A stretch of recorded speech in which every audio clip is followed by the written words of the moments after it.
Hello my dear friend. तो आइए हम लोग फिर से एक नया पीसी का क्वेश्चन स्टार्ट करते हैं। तो आप लोग यहाँ पर देखना, ये भाई साहब क्या बोल रहे हैं। ये कह रहे हैं कि in how many ways can a team of 4 boys and 4 girls be selected out of 6 boys and 5 girls. मतलब 6 बच्चे और 5 बच्चियों में से हम 4 बच्चे 4 बच्चियों को कितने तरीके से सेलेक्ट कर सकते हैं, ये हमसे पूछ रहे हैं। कंडीशन शायद कुछ दिए हुए, कह रहे हैं कि particular boy and particular girls refuse to work together. मतलब कोई पर्टिकुलर बच्चे हैं जो एक साथ काम करने से मना कर रहे हैं। बच्ची और बच्चा है, मतलब एक लड़की एक लड़का है जो एक साथ काम नहीं करना चाहते। हो सकता है भैया वो एक दूसरे क्या हो गए हों, जानी दुश्मन हो गए हों, मतलब एक दूसरे का मतलब जानी दुश्मन हो गए होंगे। ठीक है, कहने का मतलब यही समझो, ज़्यादा समझने की ज़रूरत नहीं, क्वेश्चन समझते हैं। यहाँ पर देखिए, तो हमारे पास हैं कितने लोग भाई साहब? हमारे पास है ना 6 बॉयज़ और 5 लड़कियाँ, सॉरी 5 गर्ल्स। इतने लोग हैं जिसमें से हमें सेलेक्ट कितने करना है? 4 बॉयज़ एंड 4 गर्ल्स। ये एंड लग रहा है मेरे दोस्त, यहाँ मल्टीप्लिकेशन लगेगा। 4 बॉयज़ और 4 गर्ल्स को जो है सेलेक्ट करना है। कंडीशन क्या है कि ए पर्टिकुलर मतलब एक लड़का, a particular boy and a particular girl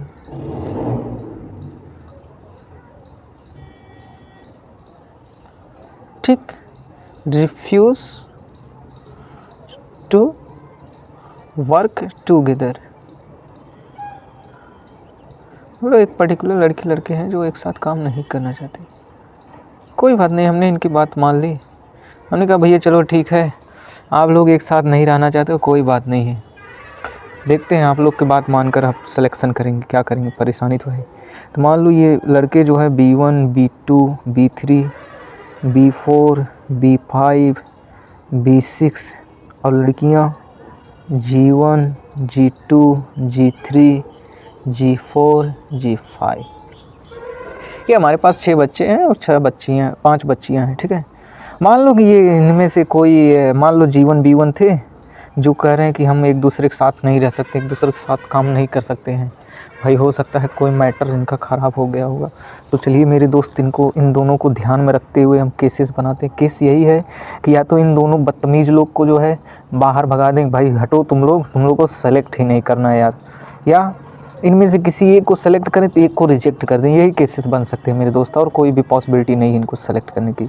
आइए केस फर्स्ट बनाते हैं कि इन दोनों को रिजेक्ट कर देते हैं, क्योंकि मेरे जैसे लोग रहेंगे भगा देंगे। मान लेते हैं B1 and G1 both are not selected.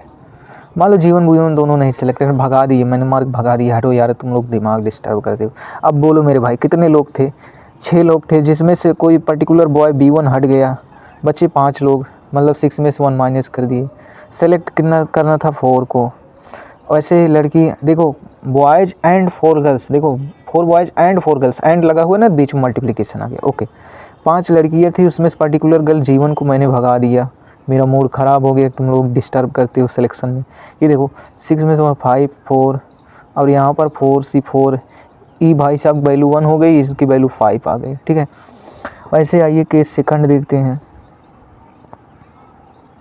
Case second में क्या करते हैं कि किसी, मान लो लड़के या लड़की, किसी एक को सेलेक्ट करते हैं, एक को रिजेक्ट करते हैं। मान लो B1 सेलेक्टेड है, G1 रिजेक्टेड है, सेलेक्टेड G1 रिजेक्टेड। B1 को सेलेक्ट कर लिया भैया, B1 को आपने सेलेक्ट कर लिया, मेरी बात को सुना, B1 को आपने सेलेक्ट कर लिया, B1 सेलेक्ट हो गया ना।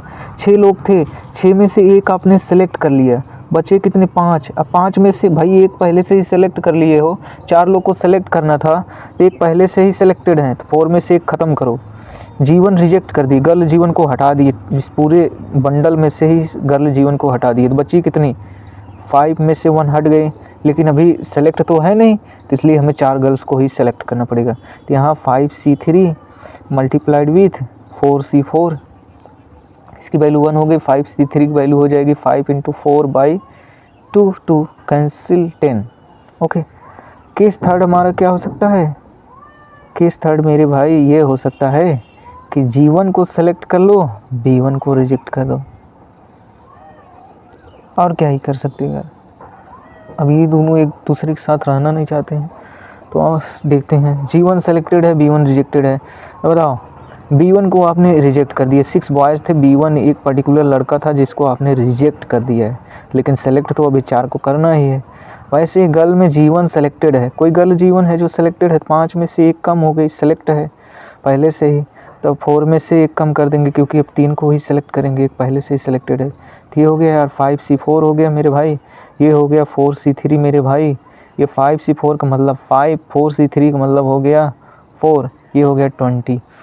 आप बताओ, जब हम ये केसेस बना रहे थे हमने कहा कि B1 एंड, या तो हम ये ऐसा कर सकते हैं कि B1 और G1 को रिजेक्ट कर दें, B1 and G1 both are not selected, मतलब रिजेक्ट कर दें, या B1 सेलेक्ट करें G1 को हटा दें, या G1 को सेलेक्ट करें B1 के। तो जहाँ जहाँ या फीलिंग आ रही है तो इसका मतलब वहाँ पर प्रिंसिपल ऑफ एडिशन लगेगा। तो हमारा टोटल नंबर ऑफ़ वेज क्या हो जाएगा मेरे दोस्त?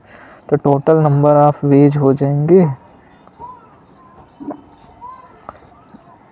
तीनों केस को ऐड कर दो, उसका 5, 10, 20 मिला के 35 हमारा क्या है आंसर है। मेरा 35 क्या है आंसर है। या मेरे दोस्त आइए इसी में हम लोग मेथड सेकंड भी देख लेते हैं। मेथड सेकंड, मेथड फर्स्ट ये हमारा था, मेथड सेकंड क्या है? मेथड सेकंड ये है मेरे दोस्त, यही एक फार्मूला है अपने ज़िंदगी का कि जो चाहिए इक्वल टू टोटल माइनस जो नहीं चाहिए। क्या चाहिए क्या नहीं चाहिए इसका मतलब अभी समझ में आ जाएगा। जो चाहिए मतलब हमें 4 लड़के 4 लड़कियों को सेलेक्ट करना है, जिसमें पर्टिकुलर बॉयज़ B1 G1 को ध्यान में रखते हुए कि ये दोनों बदतमीज़ लोग सिर्फ टीम को डिस्टर्ब करने हैं, इनको भगा दो। यहाँ पर देखना टोटल मतलब 6 लोग थे, 6 में से हमने 4 को बिना सोचे समझे सेलेक्ट कर लिए। 5 लड़की थी, 5 में से हमने 4 को बिना सोचे समझे सेलेक्ट कर लिए। अब हम ये वो केस इसमें से घटा देंगे जब हमने G1 B1 को सेलेक्ट ही कर लिया था। तो वो वाला केस अगर मान लो G1 B1 पहले से ही सेलेक्ट हो जाएंगे, तो 6 लोग थे उसमें अगर B1 सेलेक्टेड है मेरे भाई तो उसको हटाओ। ऐसे G1 भी अगर सेलेक्टेड है 5 में से 1, 4 में से 1, हम ऐसा मान के चल रहे हैं B1 G1। आपकी इच्छा, किसी को भी एक एग्जांपल के तौर पे ले सकते हो, मान सकते हो मेरे दोस्त। तो ये आ गया 6C4 मेरे भाई, 5C4 माइनस ये क्या हो गया 5C3 मल्टीप्लाइड विथ 4C3 मेरे दोस्त। तो यहाँ पर देखना 6C4 का मतलब 6, 5C4 का मतलब 5, ये देखो 6C4 था ना, 6 × 5/2 हो जाएगा, और ये हो गया 5, ये आ गया 5C3 का मतलब हो गया 5C2 मतलब 5 × 4/2 × 4C3 मतलब 4। तो ये हमारा हो गया कितना 3, 15, 75 माइनस ये 2, 8, 40, मेरा आंसर आ गया कितना 35 फेज। इतने तरीके से हम जो है इस कंडीशन को ध्यान में रखते हुए टीम को बना सकते हैं मेरे दोस्त। तो आशा करते हैं मेरे भाई आपको समझ में आया होगा। अगर समझ में आया प्लीज़ लाइक शेयर सब्सक्राइब मेरे दोस्त, इसे भी आगे बढ़ाओ। Thank you.